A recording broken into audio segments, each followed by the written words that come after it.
పెట్టేస్తే నేను కనబడే డబల్ క్రోషా ఇట్లా పైన చుట్టుకొని నీడల పైన క్రోషా పైన ఇట్లా 1 క్రోషా వేసేసి 1 2 3 వేసి డబల్ క్రోషా మనం వేసింటాము అదే ఆడ టర్న్ తిప్పుకుంటే మీకు ఈ షేప్ వస్తుంది.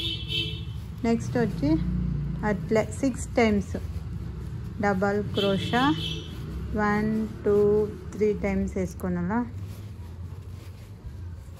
ఆల్రెడీ 1 2 3 4.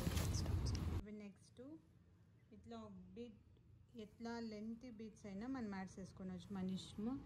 ఆ డిజైన్ పైన డిపెండ్. ఇట్లా లెంత్ బీట్స్ వేసుకొని బీట్ లాక్స్ వేసుకొని నెక్స్ట్ ఆ బీట్స్ లాక్ నుంచి ఎంత కరెక్ట్గా మనం వస్తుందో అంత నుంచో తిరిగి అగైన్ 6 చైన్ ఇక్కడ ఫుల్ వేసుకుంటాం.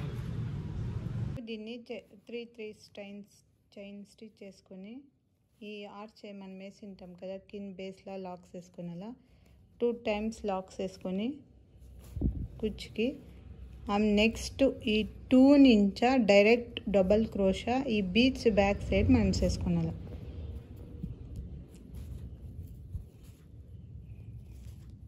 2 టైమ్స్ ఇట్లా వేసుకొని 1 2 3 వేసుకొని ఈ ఆర్చ్ లోపల మనం ఇట్లా వేసుకున్నాం. డబల్ క్రోషా వేసుకున్నాం.